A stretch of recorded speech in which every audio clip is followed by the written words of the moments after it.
Trump's only crime is being a threat to the swamp, the establishment, the status quo, and the Marxists on both sides of the aisle working to destroy this great nation. The show starts now.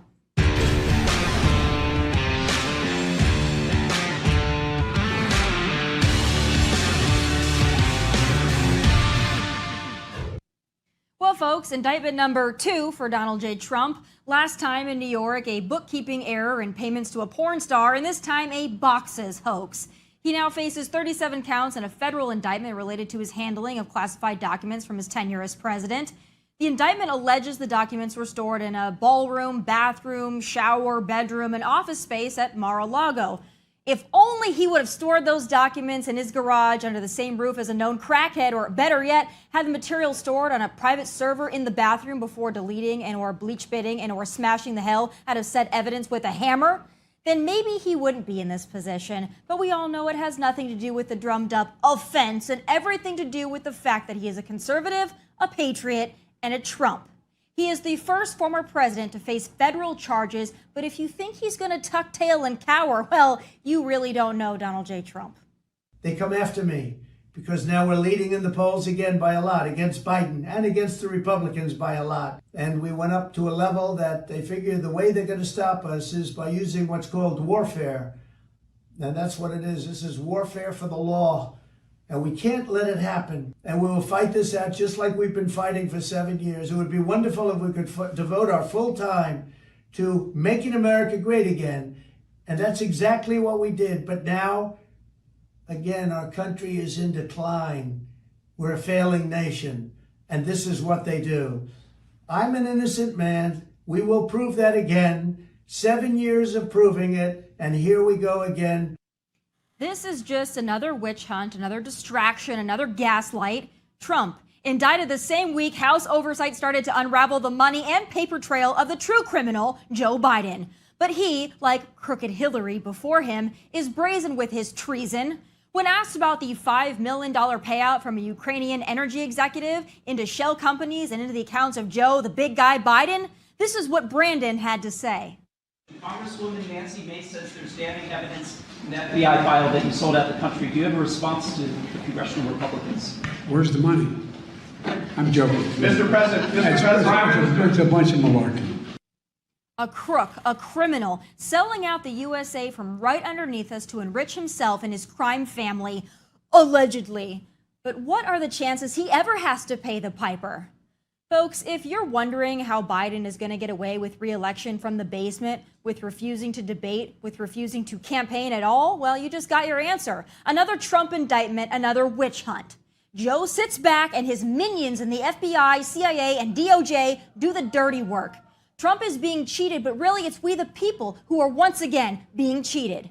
This is an abomination, and it's so damn frustrating because the average person feels powerless to really do anything about it. But wake up, Americans. This goes unchecked, and it will be the end of America as we know it. And one last thing I'd like to say to Joe and the rest of the Democrats. Why are you so afraid to take on Trump in a fair fight? Why must you cheat, lie, and deceive your way to victory? Cowards, all of you. Still ahead, are undocumented farm workers tipping the election scales in Michigan? Our friend and former Michigan gubernatorial candidate Tudor Dixon is on the case. She's going to fill us in next. So last segment, I told you what you already know. Democrats, liberals, Marxists, whatever you want to call them, are becoming more and more brazen with their shenanigans. And this underreported story is further proof of just that. A Michigan illegal immigrant advocacy group is bragging about how its constituency of, yes, non-citizens has helped flip the state house blue for Democrats. But here's the kicker. These illegals aren't actually voting, so what the Sam Hill is going on here? Here to fill in the blanks on this truly perplexing situation is host of the Tudor Dixon podcast, Tudor Dixon. It's great to have you, and thank you for bringing this story to our attention. Well, thanks for talking about it. Like you said, not many people are talking about it. And I think it's outrageous when you hear that you have an entire group of undocumented people that have been able to form this coalition, this C4, to influence our elections. So I want to go into what's happening here, because at first when I saw this story, I thought, okay, well, illegals are voting some way, some form, but these illegals that we know of aren't actually voting themselves. They're just forming advocacy groups to get out the vote so that American citizens, actual citizens, vote in favor of policies that would help advance rights and privileges for illegal immigrants. Is that correct? Yes. So specifically in Michigan, they believe that if they were able to flip this seat, that would lead them to driver's licenses for illegal aliens. And that is essentially what they're going to do, because that bill is up in the House right now. They're already planning this. So they have achieved what they wanted with this. But if you think about this, dig a little bit deeper. We in the state of Michigan, I think Republicans brought in under $30 million across the state to run. In this one tiny northern Michigan district, they had $9 million for this organization that they call We the People. How interesting that they call it We the People. And it's not We the People. It is people from other countries who have come in here, and they are trying to have the rights that the We the People actually have.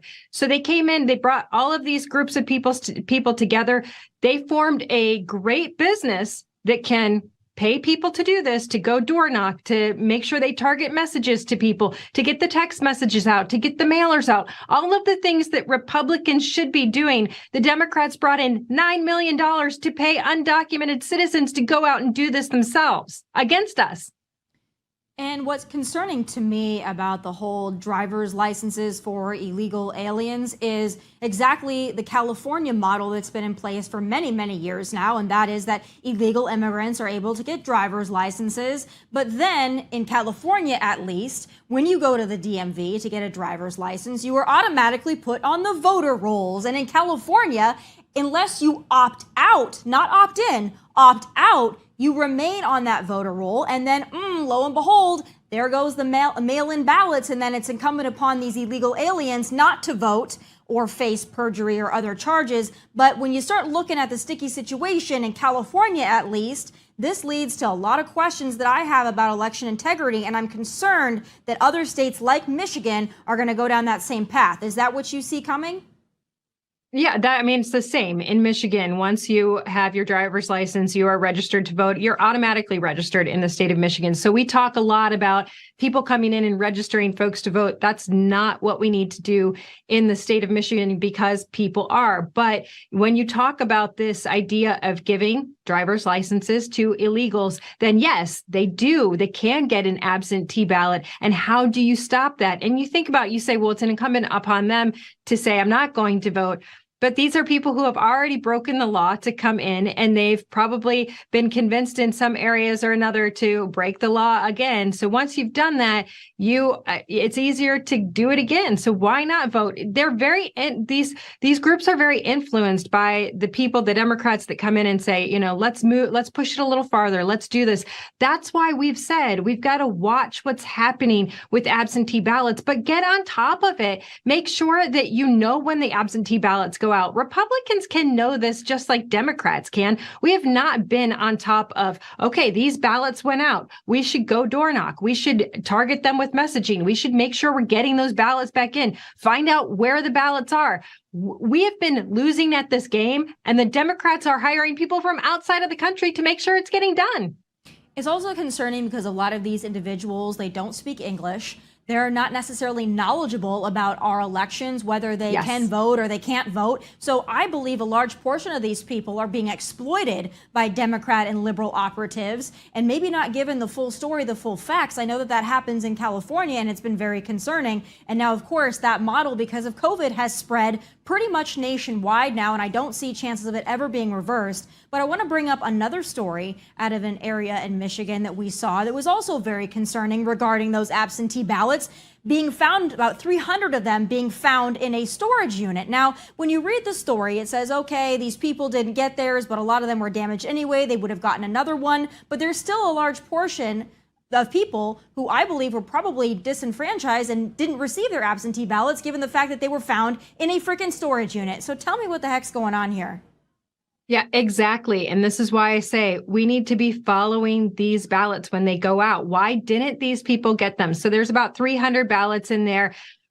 As you said, about 80% of those were spoiled. And so that's an interesting thing, because in the state of Michigan, you can you can actually vote. And then if you decide to change your mind, you can, what it's called is, it's called spoiling your ballot. So you can get a new ballot. So likely the people, the 80% that were spoiled, those people probably did get a new ballot because they were requesting, I want to change my vote in some way. Now, the other 20%, they simply never made it to their home. Why not?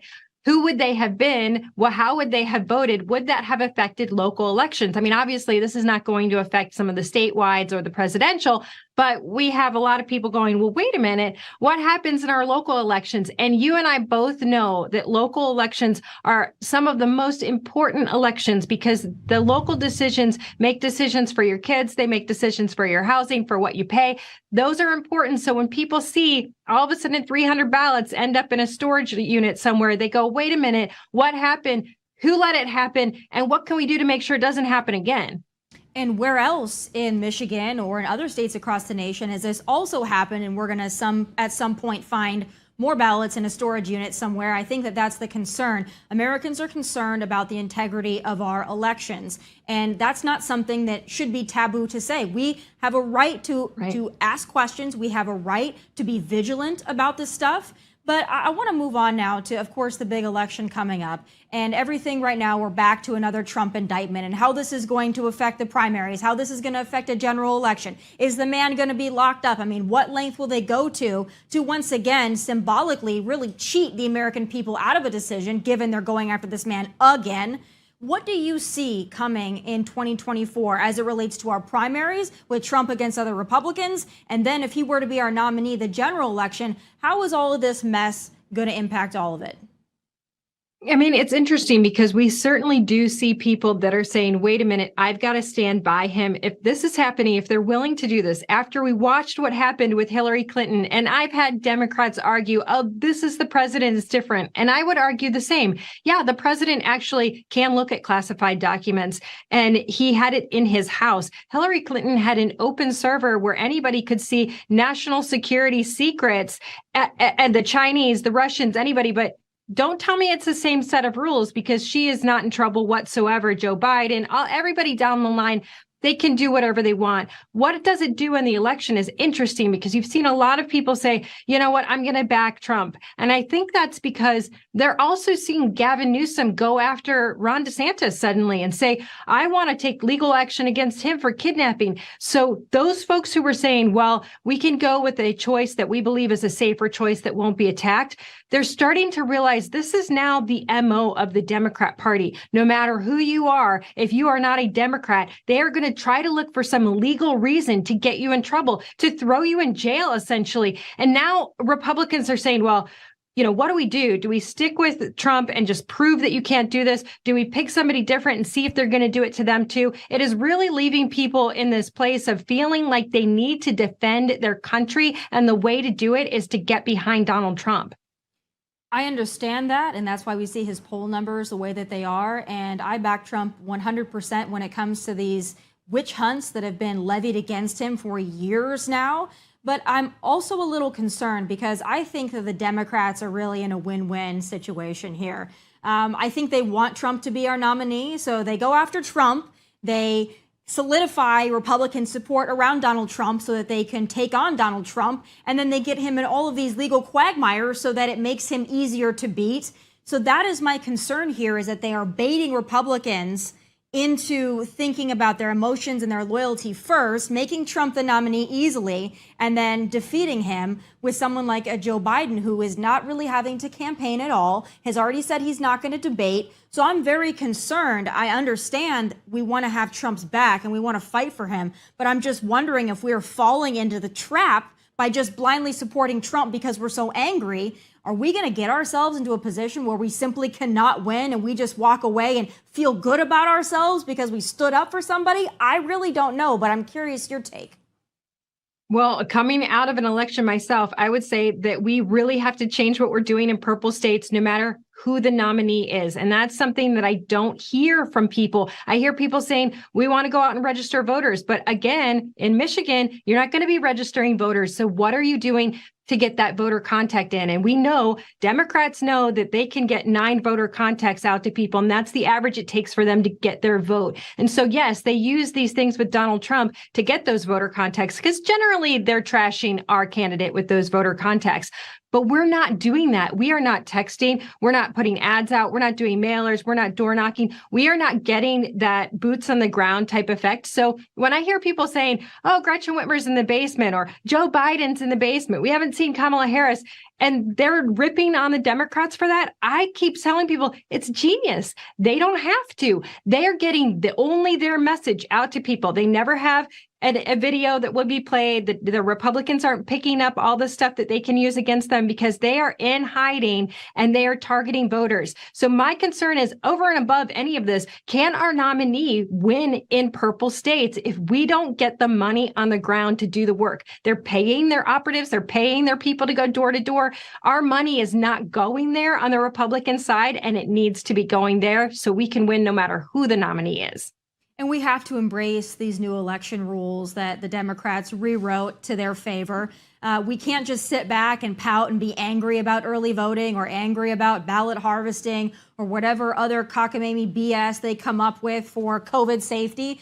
We can't simply sit out because we don't like the rules of the game, because then we automatically, by default, will lose the game. So I think that's going to be a big part of this. But I'm just very concerned that the Republican Party is looking at the nomination and the primary season completely differently than the general, and they're not looking at the long game. And I worry about that, because we know that the Democrats, they think about these things years and years in advance. They're okay with having a solid, slow, steady ground game. And on this side, it really doesn't seem like we have that. It doesn't seem like we have premeditated strategy, and we need to have that. I'm really concerned that we're going to end up rallying together as Republicans, but just the Republican vote alone is not going to elect the next president. Well, it's true, because if you look at the Democrat side, they had a big field, but they whittled that down. And it wasn't Democrats that were voting, whittling that down. The establishment on the Democrat side said Joe Biden will be our nominee. And that's how they did that. They obviously then and they put their game out there to make sure people voted. And so what people on the Republican side are really not factoring in is the reason Trump was able to win in 2016 is that he has a group of voters that are not traditional Republicans. They're not traditional conservatives. They go both ways. They voted for Obama. They vote for Trump. And people keep underestimating the fact that he has this very large base. And so I do think that when you see the poll numbers, that base is reflected. The question is, what will happen in a general? I think we're all wondering that. I think that's why you're seeing some stars like Tim Scott, Senator Scott, come out and say things. And people are like, oh, wow, I really like that. He sounds presidential. He's not angry. But I think our candidates out there need to be focused on the positive. I can do this. I have done this. Ron DeSantis has had done great things. Tim Scott has foreign policy experience. All these guys, Vivek Ramaswamy has incredible business knowledge. All of these guys need to be less on the attack and more on telling us what they can do, because the American people want to come together. It's the number one thing I hear when I talk to people. We just want our group to come together. I think the person who's able to do that will pick up more votes than we think. I do as well. I just hope that we don't let our emotions get the best of us, because the Democrats, they play identity politics. They play on the emotions of voters, but they don't really do anything else via emotion. That's all a front. Everything that they do is actually very strategic. So that's what I'm concerned about. The last thing I want to ask You're right. I mean, no one says that, but you're right. Well, it is, because they play upon emotion, right? They're very good at that. They utilize it. And that's kind of bringing me to my next topic with you is, we're here in June. We're about the middle of Pride Month now. All right. I think for the first time, Republicans, conservatives, Christians, whatever you want to call it, just people who want to be left alone, they finally are fed up.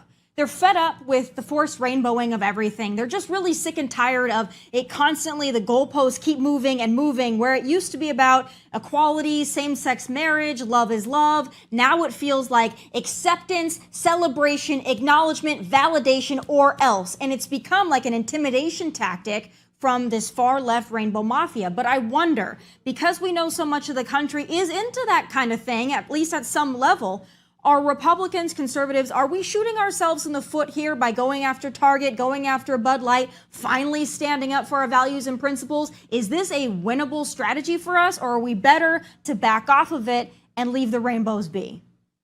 You know, I've had this conversation with folks when it's like, go after Chick-fil-A now, go after Kohl's now.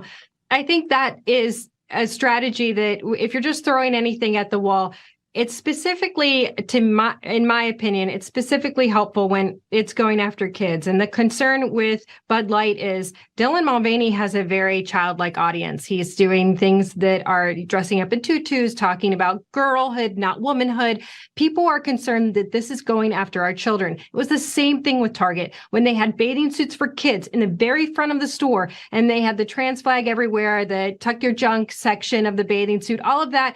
It was that moment when parents said, you know what, pride was one thing, but this is different. You're going after kids who are innocent. They don't have, their brains are not fully developed to consequence. They don't know what is good and what is bad and what they should follow and what they're not ready to think about yet. They shouldn't be thinking about sex. I mean, we're talking about bathing suits for really little kids. You shouldn't be thinking about sex at that time. And people don't want to walk into the store with their kids. So I do think that there was certainly an acceptance of, okay, this is, you want to have Pride Month and you want to talk about the fact that gay marriage and marriage equality, that's accepted now. It goes different when it goes into kids. And so I think that that's every parent's right, every conservative's right to say, once you step past that threshold of, LGBTQ P, no way. We will not have the P, no way. Yeah, P for pedophile, you're right. I wish we could get our message a little bit more clear on that, though, because I think that's where we constantly fail, is that the left looks at us and they go, oh, well, just look, the bigots, the homophobes, the transphobes, the intolerant, they don't get our message correctly, but we also don't get our message correctly because we have to make it laser focused and very simplified so that people can get it, so that there's no gray area for people to insert what they want to insert. So I think we fight the culture wars, but we be very specific. We be very strategic when we're discussing these things, and we have a unified message so that it comes across the right way. Because I think we can win with parents. We just have to do it the right way, and we have to do it in a way that gets to the core of all Americans, not just our side that's already with us. I think that's where we fail. Coming up for the rest of this week, we've got tomorrow the Trump indictment. We've got an ongoing House oversight investigation into the Biden crime family. I mean, it seems like it's one thing after the other. So I'd just be curious what your message is to the American people that feel really helpless and hopeless and powerless right now. They feel like anything that they want to do or say, they don't really have the power to do it. They can't make a difference. What do you tell those people? Read a history book. We have been here before and we have come back from this. This is not, there should be no reason for not having hope. This is how the country ebbs and flows, but we were built on conservative values. There are a lot of people out there that are saying, we have progressed in different areas, but there are certain things that we want to keep safe, and that's always going to be our children and their future. So you're right. The culture war is challenging. We've got to get our message correct. It is actually a message of loving kids and loving all people. I've had same-sex couples that have come to me and said, this isn't our message either, and we don't want it to be ruined. So just don't fall into the trap that everything is falling apart and the country's not going to be what it is. We've been in places, tough spots before. We will prevail. Well, I always appreciate you, and thanks for keeping us up to date on everything going on in Michigan, a very important state for Republicans and Americans coming up in 2024. Tudor, great to talk to you. Thank you so much for having me. Coming up, Joe the traitor violates U.S. flag code, flying a trans flag, yes, a trans flag, at the White House between two subservient American flags. I've got some final thoughts and a message to my fellow conservatives. That's next. Joe Biden uses the White House as a poster board for Pride Month and manages to denigrate the USA in the process. So it sounds like a productive weekend for Joe, and I've got some final thoughts.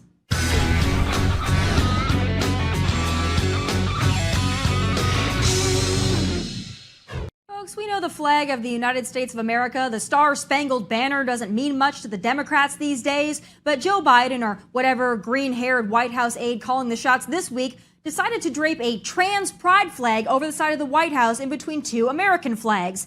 This was clearly done to once again pander to the radical LGBTQ and confused fraction of the American population that demands their sexual preferences be force-fed down everyone's throat. But it's also a violation of the U.S. flag code that requires the American flag to be in the center of any display featuring multiple national flags or pennants. So not only did Joe hold a pride event at the White House, not only did he and does he continually advocate for transgenital mutilation and medication of minors, not only did he proclaim that the LGBTQ people are the bravest and most inspiring people, but he denigrated the flag of the United States of America, the flag that drapes over the caskets of our fallen service members, the flag that represents us all, black, white, gay, straight, conservative, and liberal. And for what? To score points with the gay community? I know that community is not that dumb to fall for this manipulation. Like somehow our country, our economy, our national security going down the tubes is made up for by flying a damn rainbow over the south lawn of the White House. How pathetic, but also totally expected. We as a collective have to bend over backwards to celebrate and rubber stamp the LGBTQ community and the extreme lengths some in that community have gone to, including the grooming of children, or else. That's what happened to my friend Anthony Bass late last week, designated for assignment by the Toronto Blue Jays after posting a pro-Christian and anti-Target reel to an Instagram story. You may recall he was forced to apologize a couple weeks back, but even that hostage statement wasn't enough to save him from the communists in the Blue Jays front office. Unbelievable. We've let these people run roughshod for so many years that when this crap happens, it's just business as usual. How dare conservatives, Christians, straight white people have beliefs and opinions, right? Cutting him for his political and religious views? How is that not illegal? Name another religion or orientation or worldview that is as openly and brazenly spat on the way conservative Christians are, repeatedly and with no consequence. My hope is that a good American team with some values and some balls will pick him up and buck this messed up system, this mob mentality and this cancel culture that has propelled the vocal and whiny minority into the driver's seat. But here's my message to conservatives and Christians in case you haven't figured this one out yet. We will never win by cowering or apologizing or going along to get along. Never apologize for what you believe in. Never give the leftist Marxists an inch. Every time you apologize for who you are, they win and our situation gets a little worse. Never cede your ground again. And it might sting for a while, but you know what stings a hell of a lot more? Losing this country and everything it stands for. Those are my final thoughts. Be sure to check out our OutKick YouTube channel, like and subscribe. From Nashville, God bless. Take care.